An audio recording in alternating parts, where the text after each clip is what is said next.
Neville Chamberlain rocked up to Hitler in 1938 like a nervous waiter apologising for bringing the wrong menu.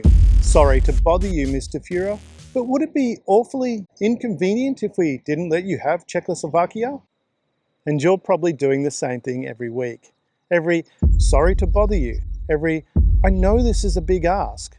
Every time you fold like a cheap deck chair leaving you kneeling at the table, you're running the Chamberlain special. Weak tea and total surrender, and extra apologies on the side.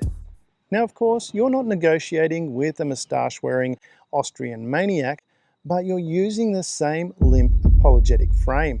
And it's costing you every single week. And if you think slapping some AI on this steaming turd will fix it, dream on. AI doesn't fix the frame, it just gives you a faster, better written version of the same mistake. Chamberlain made 3 separate trips to kiss Hitler's rear end in person. 3. Each time he packed a suitcase full of concessions before he left from London. He came home waving that pathetic piece of paper like he'd found 2 stone tablets. Peace for our time. 11 months later, Germany invaded Poland and the whole thing went full apocalypse.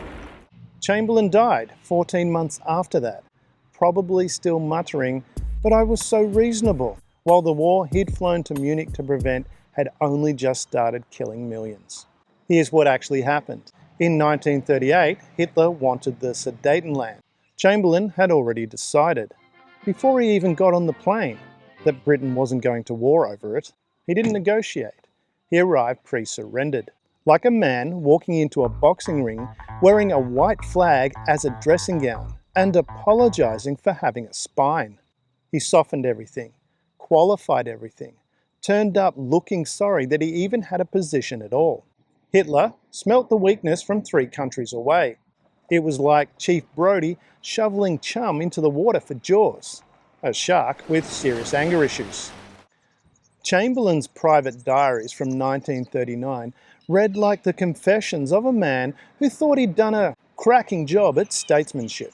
He was 59 years old, and he spent his whole life believing that if a reasonable man said something reasonable reasonably while apologising for existing, then the other person would just play fair. Bless his cotton socks. He died in November 1940, while the war he was trying to politely negotiate away was murdering people on 3 continents. I doubt he ever stopped tasting regret. It probably tasted like weak English tea and broken dreams. The frame Chamberlain carried into Munich was simple. My position is rude, I'd better water it down and wrap it in cotton wool and apologise for the smell before anyone hears it. He operated with the belief that the other side needs to be made comfortable with your ask, that your needs are an imposition, and saying sorry first reduces friction. What it does is wave a big neon flag that says, "I've already decided to fold, the only question is, how many times and how deep?" Winston Churchill, 5 days later in the House of Commons, called it what it actually was, a complete and unmitigated defeat. Not of the army, of the national proverbial, you know, the things that cows don't have. Now imagine Chamberlain in 2026 with ChatGPT. He opens his laptop. Help me draft Britain's position that minimises offence while at the same time maximises Hitler's chance of saying yes. AI doesn't push back. It doesn't ask, "Mate, have you lost your freaking mind?" It just takes your already surrendered, pre-apologetic spineless frame and polishes it into a freshly minted turd. More eloquent, more confident, delivered at light speed. Same catastrophic thinking, now with perfect grammar and 0 hesitation. That's the question amplification problem. AI doesn't fix turd thinking, it mirror finish polishes it. If that made you uncomfortable and you want more of this medicine, hit subscribe. There's plenty more where that came from. You're not Neville Chamberlain and you're not deciding the fate of Europe over canapes with a dictator. But last week you still apologised before you asked. You still qualified your position before you stated it. You walked into that meeting with your boss, your client, your partner, your contractor, already expecting you didn't deserve what you want. And they read your signals loud and clear, not because they're geniuses, but because humans are wired to smell blood in the water. Sorry to bother you. I know this is a lot. I hope this isn't too much trouble. Every one of those phrases is you waving the white flag before the conversation even starts. There's a question in my book, Get Shit Done, that cuts through the crap. Not, why do I want this? But, who do I need to become to ask for this plainly without snivelling preamble? Change your identity and the apologies vanish like a vegan at a barbecue. This Chamberlain frame isn't rare. Unfortunately, it's the default setting for most humans. Look at your last week.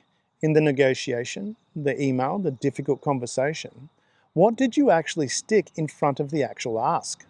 What little apology, qualifier, or softener did you shove out first? And what did that scream to the other person? Where are you currently using AI to help you negotiate? Be honest.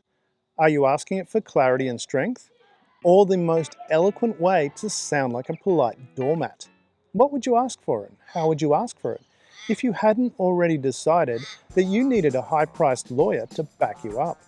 You're not being polite, and you're giving in before you've actually spoken.